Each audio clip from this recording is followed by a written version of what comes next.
last week we had a really nice load going to Rapid City, South Dakota, which was a really beautiful drive.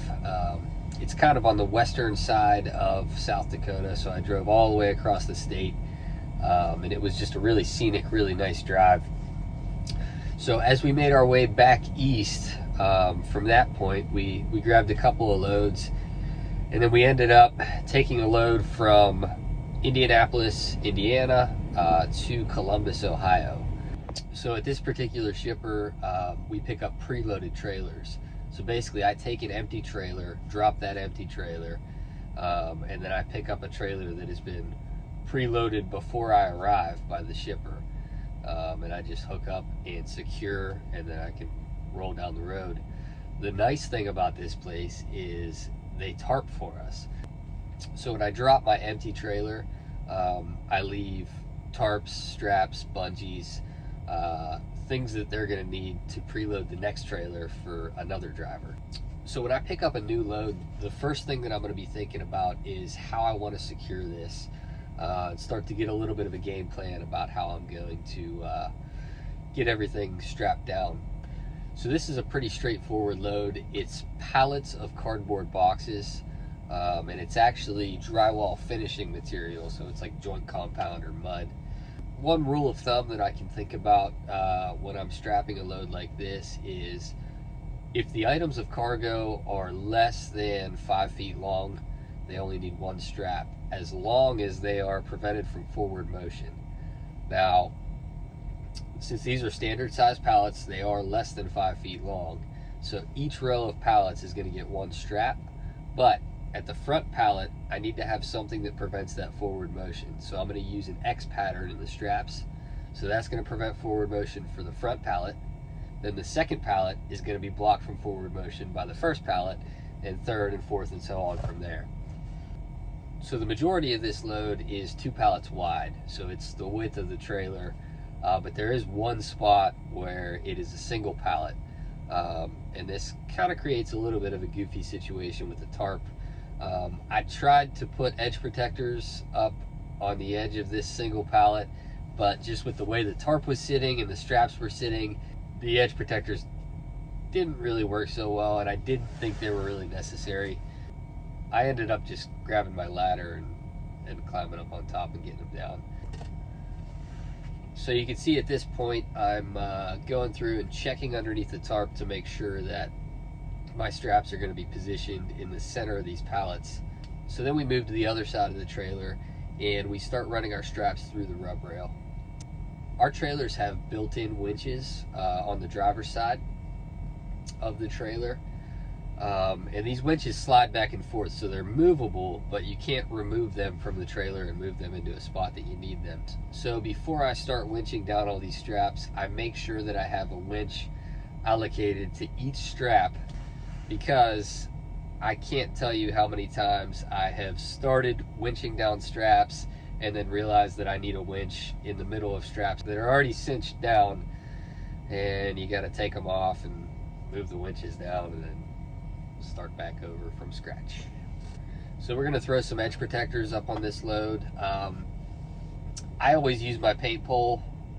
I put these up from the ground. It's just a lot quicker, I think, if you're using the pole and doing it from the ground as opposed to climbing on the load.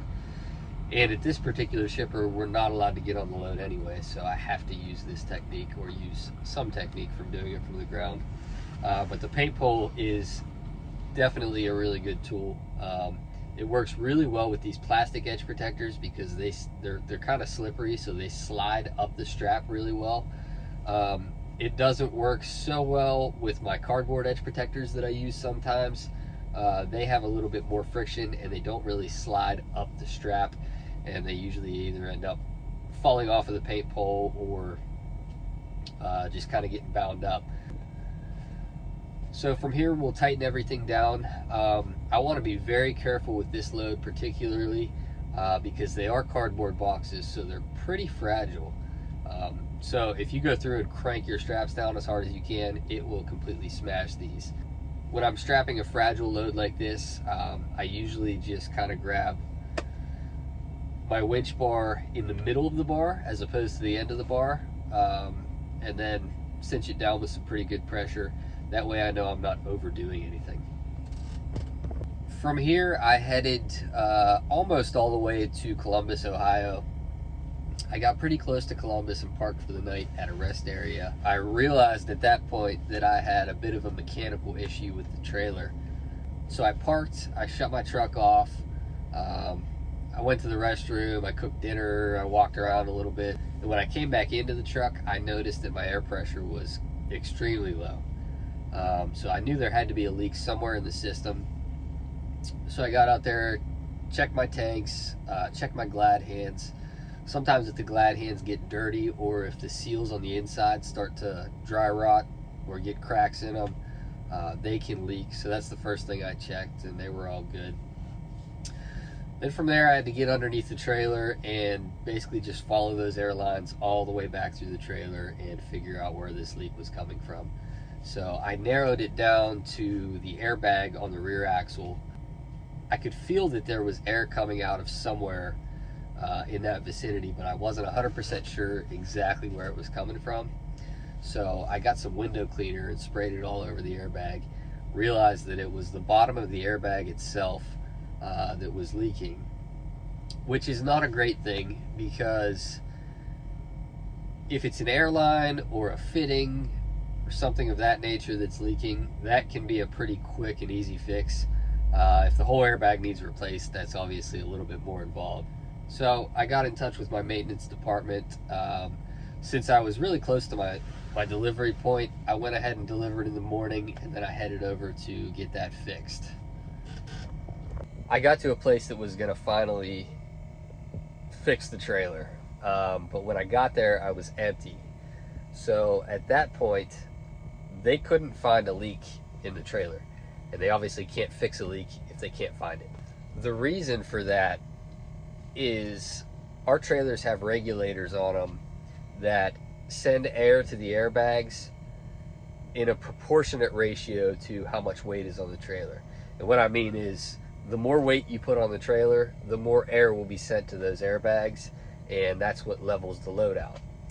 So with an empty trailer, there's a pretty low amount of air getting sent to those airbags, and the airbag wasn't leaking. Now with a load, there's a lot of air getting sent to the bags, and at that point it leaks. So from Columbus, I headed home with the empty trailer, and then I ended up picking up a load in Cleveland. From there, we headed to our terminal in Gary, who has like the best maintenance shop. I lucked out because I got to Gary at like 3 o'clock, and I didn't have to deliver until the following morning at like 10. So I wasn't leaving out of Gary until about 7 a.m. So I dropped my trailer with the load on it, so it was leaking, and the maintenance shop at Gary was able to get it in overnight, and they got everything fixed up for us, and I was able to leave on time and get to my delivery on time.